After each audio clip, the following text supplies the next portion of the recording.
Good morning সবাইকে। সবাই খুব ভালো আছো, আমিও ভালো আছি।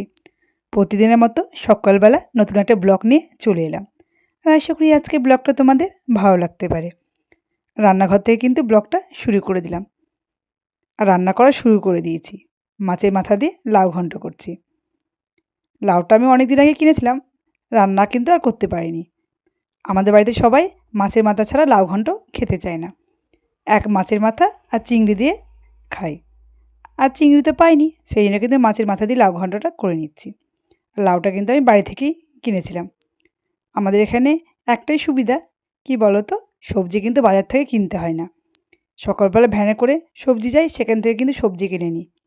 আর সকালবেলা যদি কোনো দিন সবজি কিনতে না পারি, বিকেলবেলা কিন্তু আমাদের বাড়ির কাছেই বাজার বসে, সেখান থেকে কিন্তু সবজি কিনে নিই। আর বাজারটা তো তোমাদেরকে এর আগে ভিডিওতে দেখিয়েছিলাম, তোমরা তো অনেকেই দেখেছো। এদিকে দেখো লাউ ঘন্টটা করছি, আর এইদিকে মাছটা ভেজে নিচ্ছি। মাছের ঝোল করব, সেই জন্য কিন্তু মাছটা ভেজে নিচ্ছি। আর অনেকগুলো কিন্তু মাছ ভাজাও আমার হয়ে গেছে। আর আমি লাউটা কী দিয়ে রান্না করলাম তোমরা তো দেখলে, হাতা দিয়ে কিন্তু লাউটা রান্না করছি। কী আর করবো বলো, আমার সোনামা তো এত দুষ্টু, তোমরা তো ভিডিওতে দেখোই। একটা খুন্তি যে সোনামা কোথায় ফেলে দিয়েছে আমি আর খুঁজে পাচ্ছি না, সেই জন্য কিন্তু হাতা দিয়ে লাউ ঘন্টটা করে নিচ্ছি।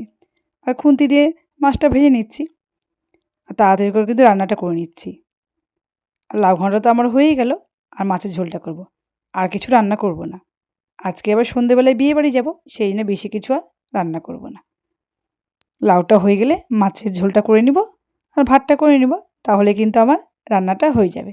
তো চলো, পরে আবার কথা বলবো তোমাদের সঙ্গে। রান্না তো আমার হয়ে গেছে, তোমরা তো দেখলে। খাওয়া দাওয়া কিন্তু আমার হয়ে গেছে। তারপর সোনামাকে দুপুরবেলা একটু ঘুম পাড়িয়ে দিয়েছিলাম। সোনামা তো ঘুম থেকে উঠে গেছে। আর সোনামা দেখো এখন বসে বসে খেলা করছে। সবগুলো ফল নিয়ে কী সুন্দর করে সোনামা সাজিয়েছে, সেটা একটু ভিডিও করে তোমাদেরকে দেখিয়ে দিলাম। আর আমি জিজ্ঞাসা করছি, সোনামা এটা কী ফল? সোনামা কিন্তু হাত দিয়ে দিয়ে আমাকে বলছে, মা এটা মৌসুমি লেবু।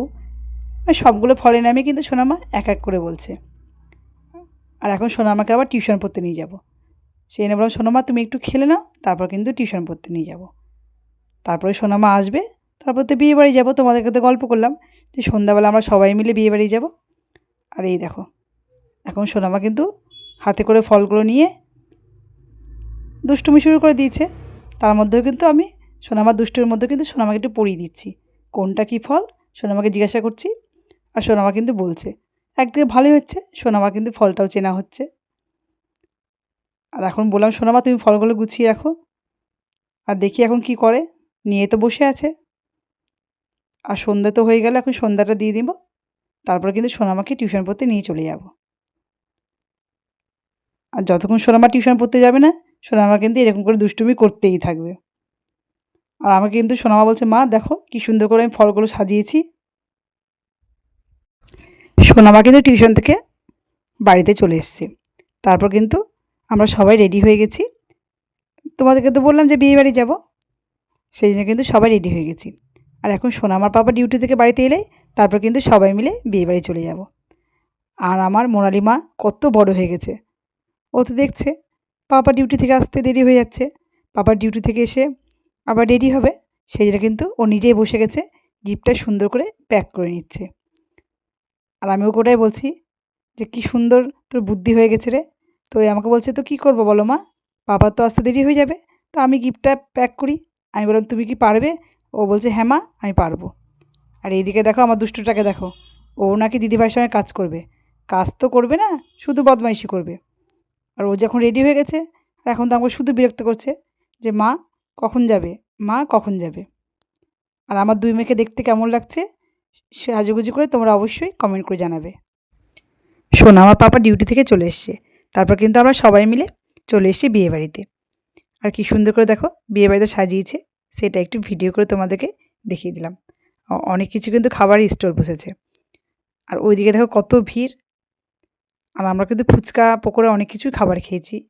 আর এই দেখো আমার সোনামাকে, সোনামা এখানে এসেও কিন্তু দুষ্টুমি শুরু করে দিয়েছে। এখন বলছে, পাপা ওইদিকে চলো।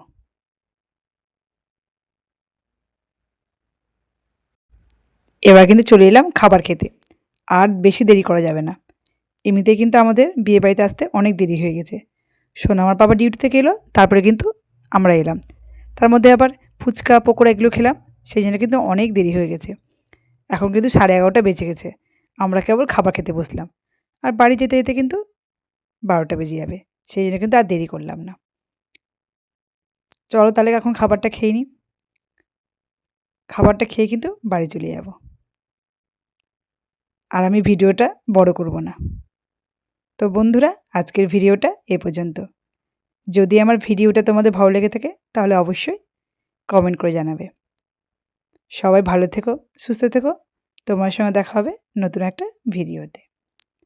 সবাইকে টাটা। আর এখনই কিন্তু তোমাদেরকে আমি গুড নাইট বলে দিলাম। তোমাদেরকে তো আমি টাটা বলে দিলাম। এদিকে আমার সোনামাকে দেখো, কি সুন্দর করে খাবার খাচ্ছে আর নাচ করছে।